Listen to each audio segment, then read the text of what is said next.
Back to you. You're good? Two-time defending Valspar champion. What was it like out there going around on day number one? It's nice to have some fans. Nice to finally be back 2 years after I wanted to be back defending. And the golf course is as good and as tough as it's ever been. And I played a nice solid round of golf. Got the bogey out the way early and then just played some good golf after that. So pretty happy with that start. You know, it can be treacherous. And all I want to do, I mean, the three-peat is going to be, has been talked about a lot and will be talked about until I'm done here. And I just want to kind of hang around, which is kind of what I did today. I certainly can't win it today, but I want to hang around. It's a tough thing to do, a three-peat. I think only, 10 guys have done it, something like that. So we'll see what happens. How different is it for you to come back to a place like this that you've won the last 2 times this tournament's played than maybe any other golf course on tour?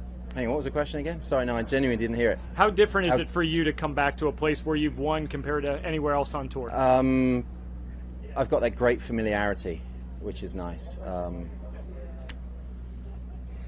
It's just an ease and a comfort and a knowing inside, deep down, that it doesn't guarantee anything, but I know I've kind of got a way of getting around this golf course that, I mean, nobody's beaten me for 3 years now around this golf course, which is a pretty cool feeling.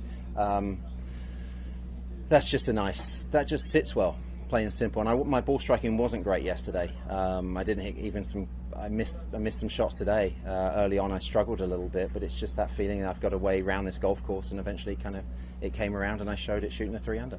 Good start. We'll see you tomorrow. Thank you. Appreciate it. Anything else for Paul? Paul didn't get to. Hey, Bob. Didn't get to ask. Sorry, Bob. Yesterday. No, it's all right. Thank you. Where'd you get that shirt? Where do you stand on the Olympics in terms of, you know, if you make it, will you participate, or I mean, do you have any reservations at this point? No, I don't. I've always stated that I'd love to play, and I still do. It's a weird one. We don't know a lot of what's going on. It seems like there's now doubts. It seems like one of my sponsors, Jigsaw, is a Japanese software company, so I hear things from the owner and his team about sentiment towards the Olympics, and so it's a difficult one. You know,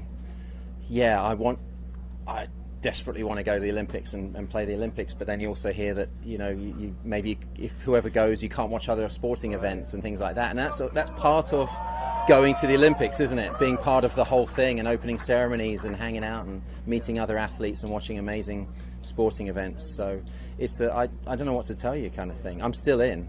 I'm outside on the qualification, but I'm still very much into it. But it is a weird one with that. There is a touchiness in Japan as to how it sits over there.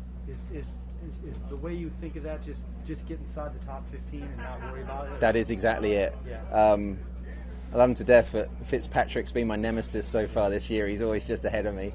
And who else is in there? Tyrrell's in there. Right. And Tyrrell's got COVID this week, so that means he'll be fine when July, August comes around. He's got it out of the way. Yeah, it is what it is. It's just one of those things. I'd love to be top 15. And to be honest, if we had 4 of us going for Great Britain, it would be amazing. So the more the merrier. All right, good. Appreciate it. Thank you. And Hey, Henny. wrap it up.